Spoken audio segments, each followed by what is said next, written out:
Ça bouge à Montpellier après le départ de Jean-Louis Gasset. Le dernier de Ligue 1 a déjà trouvé son entraîneur remplaçant, Zoumana Camara, pour sa première pige de coach chez les pros. Peu d'expérience, donc vous me direz si cette nomination vous séduit. J'ai l'impression que c'est déjà le cas. Et puis le match se rapproche pour le PSG, veille de quart de finale face à Aston Villa. On écoutera le coach parisien sur sa confiance, sur son statut de favori et les retrouvailles du club avec ses anciens parisiens. On a aussi dans le décor du Kicks qui joue ce soir avec le Real face à Arsenal. Du Ronaldinho dans l'équipe ce matin, très sympa, l'entretien du Brésilien. Ou encore du handballeur champion olympique qui sort de sa retraite. Décidément, c'est tendance. Hein, les anciens qui sortent de la retraite, Alizé Cornet, tout ça. Tu vas sortir ta retraite, toi, Non. Pour le football, non, vous pas. On commence, ça vous plaît? Bien sûr. Alors, on commence avec la valse des entraîneurs en Ligue 1, même à 6 journées de la fin. Hein, ça bouge sur les bancs de touche. Du côté de Montpellier, hier, souvenez-vous, on écoutait le pauvre Jean-Louis Gasset qui était désespéré, qui nous avouait que son club allait tout droit en Ligue 2.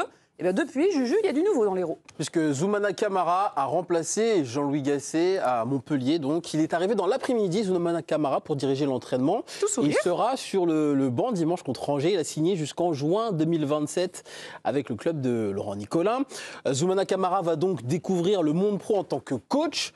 C'est un choix de Jean-Louis Gasset avec lequel il était en contact depuis plusieurs semaines. Les deux hommes se sont connus lorsque Gasset était l'adjoint de Laurent Blanc au PSG. Camara, lui, était dans l'effectif en tant que joueur. Ghislain Printemps et Vittorino Hilton restent dans le staff pour épauler Zoumana Camara au moins jusqu'à la fin de saison, peut-être pour la saison prochaine. Est-ce qu'on l'aurait pas en interview, le nouveau coach de Montpellier? Oui, bien joué. On l'écoute? Bien sûr, bah oui. Déjà, c'est un honneur pour moi par rapport à ce que le club représente. Certes, il est dans une situation aujourd'hui compliquée, mais ça reste quand même le Montpellier Hérault.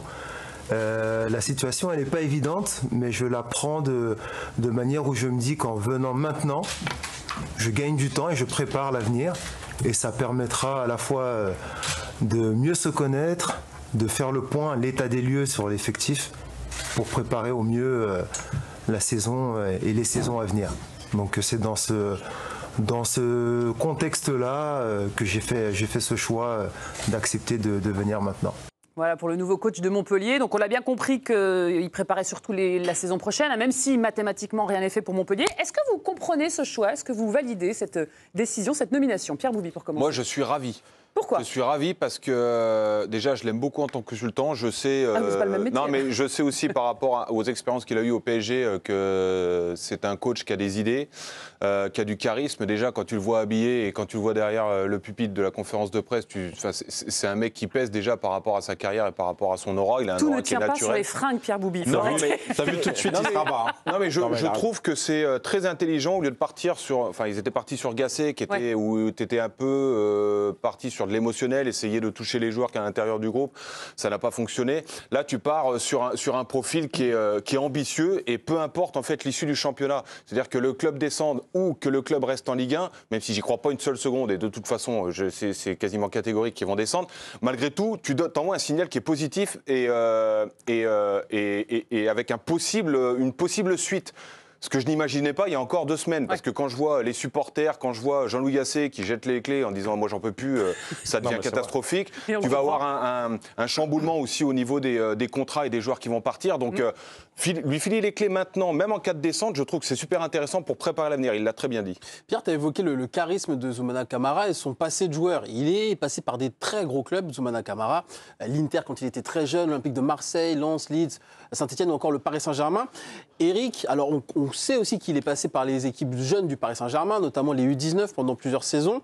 Tu crois que son passé de joueur, ça a un impact dans le vestiaire?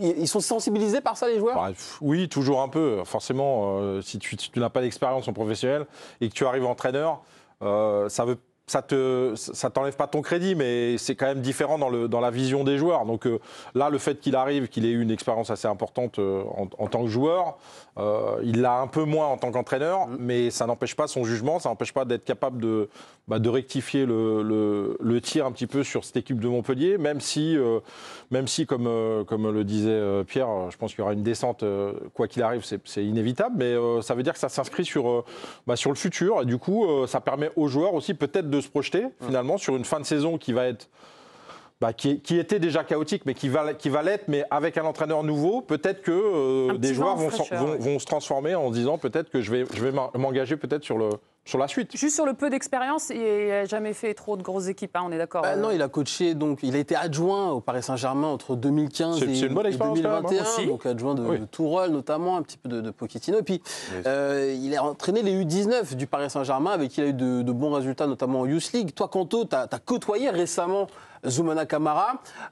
Tu le sais taillé pour ce rôle de coach, notamment chez les pros. Ouais, j'ai été agréablement surpris quand j'ai vu la nouvelle un petit peu se propager hier. Pourquoi ? Parce que c'est un jeune entraîneur qui a travaillé énormément pour pouvoir passer ses diplômes. Moi, j'aime les entraîneurs également qui viennent avec de nouvelles idées. Et puis, c'est vrai que moi, je lui avais posé plusieurs questions, lui, pour avoir son point de vue d'ancien footballeur et d'entraîneur par rapport à moi, ma vision plutôt de fan de football, notamment sur le côté pédagogique que doit avoir un entraîneur envers son vestiaire. Et sur un autre sujet, à savoir les entraîneurs qui aujourd'hui veulent à tout prix se relancer proprement à la Guardiola, alors qu'ils n'ont pas un effectif qui a la qualité de le faire, et que du coup on se retrouve avec beaucoup de boulettes et des équipes qui prennent l'eau. Et ses réponses m'avaient beaucoup plu. Il m'avait dit que non, le rôle d'un entraîneur c'était de faire au mieux, mais de pouvoir également s'adapter aux capacités de ses joueurs et à son effectif. Donc là c'est vrai qu'il rentre dans un projet qui est nouveau pour lui, en Ligue 1 dans un premier temps, il va être en Ligue 2 la saison prochaine. Mais le peu d'expérience, ça vous refroidit pas un peu ? Non, ça me refroidit pas parce que c'est un entraîneur qui a évolué déjà aux côtés, comme l'a dit Juju. Oui, mais en tant que joueur.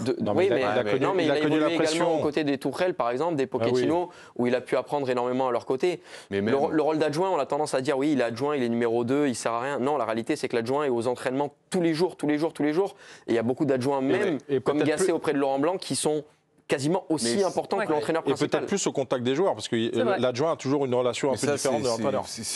Moi, ça me fatigue, ça, n'avait pas d'expérience. Enfin, je veux dire, il en a, de toute façon. Pierre Sage n'avait pas d'expérience, il fait du très bon travail. Il y a eu Eric Roy qui n'a pas entraîné pendant 15 ans, et il est revenu, il est en train de faire des miracles avec Brest. Non, mais c'est une expression. Jean-Michel Premier degré, tu vas te détendre.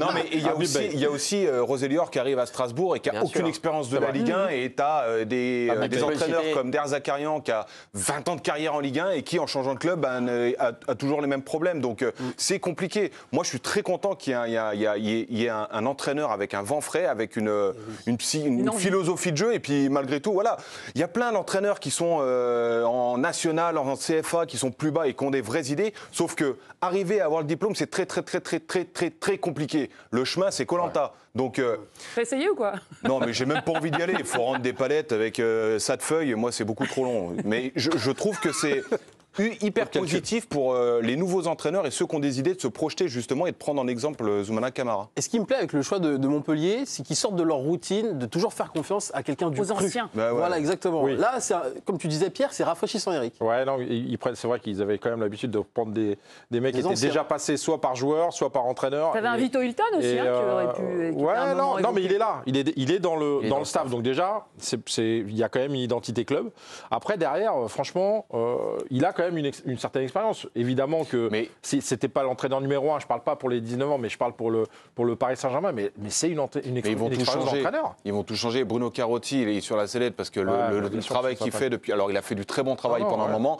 Là, c'est très compliqué. C'est une fin de cycle. Même je ne sais pas s'il va finir la saison vraiment avec les mêmes joueurs qu'on a vus cette semaine. Il va être obligé d'adapter, de pouvoir faire confiance à des nouveaux, des jeunes. Ils vont descendre. Ouais, mais l'avantage... C'est pas fait. Non, mais l'avantage, c'est fait. L'avantage, c'est qu'il a carte blanche. Donc, c'est intéressant de voir qu'est-ce qu'il va pouvoir proposer avec un vent frais, un peu comme tu disais, et du coup c'est intéressant. Et pour lui, c'est pas un peu risqué pour ta grande première, tu récupères un club malade, justement, je trouve ça bien quand même. T'as personne qui va te tenir rigueur finalement de la descente premièrement parce que c'est acté et de cette expérience en Ligue 2. Pourquoi? Parce que finalement c'est un championnat qui n'a rien à voir avec la Ligue 1, c'est un championnat qui est difficile, qui est physique, avec des philosophies de jeu utilisées par les équipes qui sont complètement différentes de ce qu'on peut voir au plus haut niveau. Donc finalement, il va pouvoir travailler premièrement sereinement dans un cadre assez serein à Montpellier si le ménage est fait au sein de l'effectif, parce que ça va être quelque chose d'important quand même. On sait que beaucoup de cadres vont devoir quitter le club et surtout il va travailler quelque part un petit peu à l'ombre des caméras parce que la Ligue 1 on en parle dans toutes nos émissions, mais en Ligue 2 les débats sur la Ligue 2 j'en vois pas beaucoup. Non, mais par contre ce qui est sûr c'est que tu descends Ligue 2 avec Montpellier, je t'annonce, si tu as intérêt de remonter derrière. Bah oui. Enfin tu deviens cadre de la Ligue 2. L'objectif ce sera peut-être pas de remonter l'année. Évidemment, c'est sûr. Quand t'es Montpellier, quand t'as Zoumana Camara en coach et que tu descends de Ligue 1, tu deviens un candidat et un favori. Mais est-ce que vous avez conscience quand même de la situation financière aujourd'hui? Mais justement. Mais là, la situation financière de Montpellier, ce qui va se passer, c'est que déjà, tous ceux qui sont encore sous contrat, le club va leur proposer moins 50%. Tu verras si les joueurs vont vouloir rester déjà. Voire les virer. Bah voilà, mais tu peux pas, ils vont pas les virer. Oui, mais du coup, ça veut dire qu'il y a des joueurs qui ont de grandes qualités qui sont jeunes. Je pense à Khalil Fayad, je pense à Othman Mahama, je pense à tous ces jeunes-là. Mais ces jeunes-là, aujourd'hui, sont-ils prêts à directement faire l'ascenseur, à descendre en Ligue 2 et à pouvoir directement monter en Ligue 1? Mais c'est pas en faisant ça qu'il faut. Et s'ils ne sont pas prêts, ça veut dire qu'il faudra recruter des joueurs d'expérience. Et pour ça, il faut avoir une enveloppe. Non, mais je comprends ce que tu veux dire. Mais quand tu es Montpellier et que tu descends de la Ligue 1, déjà, tu es un club attractif pour tous les joueurs qui veulent monter en Ligue 1 et qui ont le potentiel pour monter. D'accord. Après, tu as des joueurs qui vont vouloir rester, qui n'ont pas eu assez de temps de jeu en Ligue 1 et qui vont vouloir prouver des choses. Il n'y en a pas beaucoup. Mais il n'y en a pas beaucoup, mais méfie-toi. En défense, je peux te donner tout l'effectif et il n'y en a pas beaucoup qui sont. Mais ils vont pas rester. Ça va dépendre Ils vont pas rester, ces joueurs-là. Très court, tu vas devoir recruter. Juste pour revenir sur le côté humain de Camara qui est important, et qui va faire la différence, je pense aussi, parce que on sait qu'il y a beaucoup d'affect dans ce club de Montpellier et que justement l'inscription de Camara dans ce projet va être aussi positive. C'est-à-dire que voilà, il amène son expérience, il amène son humanité. Je trouve que c'est un mec qui est super pour cet effectif-là. Donc je pense que ça va être bien. On a hâte de voir ce que ça donne. Premier match pour lui, ce sera dimanche donc à Angers. Il était déjà à l'entraînement cet après-midi, donc il est déjà au boulot.